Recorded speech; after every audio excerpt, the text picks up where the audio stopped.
I'm sitting here with Professor Luca Iandoli at the University of Naples Federico II. Professor Iandoli has had many experiences in project management, and he's here to share some of those experiences with us today. Professor Iandoli, thank you for joining me. It's nice to have you here. Thanks. When we start projects, oftentimes the first steps are so important.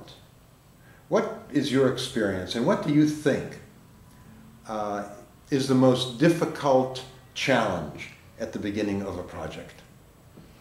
One of the worst problems we have at the beginning of a project is that we are two people involved in the project team are too eager to start. Okay, so they need, it's part also of our business culture or management culture to get things done. Yes. And to define clearly objectives as soon as possible. And this is also a rule of good project management, of course. Yes. So I'm not saying this is not a good rule, but it's just that if this happens too early, we can have later a lot of problems. It's what I call freeze the project. Okay, once the project is frozen in terms of objectives, if this freezing happens too early, basically later you will have problems, and those problems could be there in terms of cost that you have already committed in the early phases, but you just do not know. So my idea is that people, and especially teams, project teams, should spend much more time in the early phases brainstorming and finding out which are the problems and how they can anticipate those challenges before they How do we do that? How do we do that? Is there some strategy that one can take, the kinds of people that you put together, the agenda of meetings that you establish at the beginning? What would you recommend? Well, there are a number of... First is a cultural attitude. We have to think, sometimes we have to learn to think that we cannot control anything. And also that the control of the project is not really in the hands of a single or a few person or a single person like the project manager. There are so many variables we cannot control. We should accept this.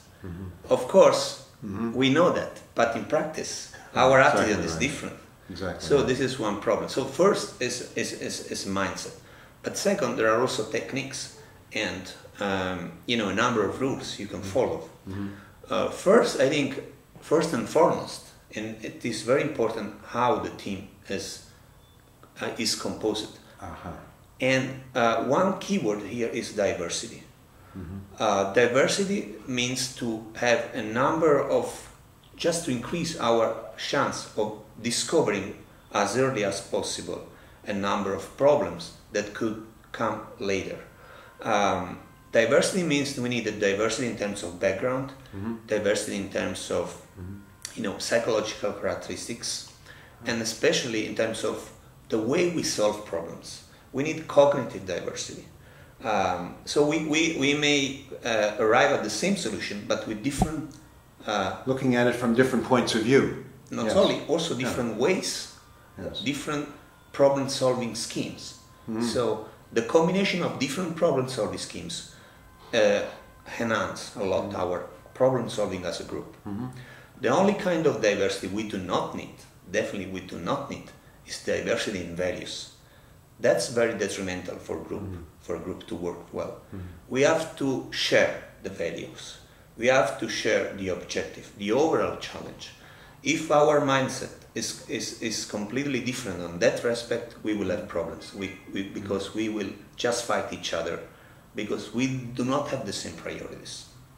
If you look at companies like General Motors and Chrysler before they went into receivership, so many projects started but failed. They failed to deliver the kinds of products that American consumers, for example, wanted.